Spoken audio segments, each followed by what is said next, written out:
Star জলসার জনপ্রিয় ধারাবাহিক অনুরাগের ছোঁয়া সম্প্রতি সফলভাবে 1,000 পর্ব পূর্ণ করেছে।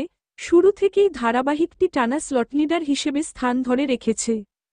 এই ধারাবাহিকের সাফল্যের পেছনে অন্যতম কারণের প্রতিটি পর্বের জমজমাট গল্প ও চমকপ্রদ টুইস্ট। গল্পে নতুন মোড় আনতে প্রায়ই নতুন চরিত্র যুক্ত করা হয়, যার মধ্যে সাম্প্রতিকতম সংযোজন চারু। প্রথমে চারুকে একটি ইতিবাচক চরিত্র হিসেবে দেখানো হলেও ধীরে ধীরে সে নেতিবাচক দিকে মোড় নিচ্ছে। চারুর উদ্দেশ্য সূর্যকে বিয়ে করা, কিন্তু সূর্য তার হৃদয়ে দীপাকে ভালোবাসে। দীপাকে ভুলে চারুকে বিয়ে করা সূর্যের পক্ষে অসম্ভব। এই পরিস্থিতিতে চারু ধীরে ধীরে খলনায়িকার চরিত্রে রূপান্তরিত হচ্ছে। সাম্প্রতিক পর্বগুলোতে এর স্পষ্ট ইঙ্গিত পাওয়া গেছে। ইতিপূর্বে ইরা চরিত্রটির ক্ষেত্রেও একই রকম পরিবর্তন দেখা গিয়েছিল।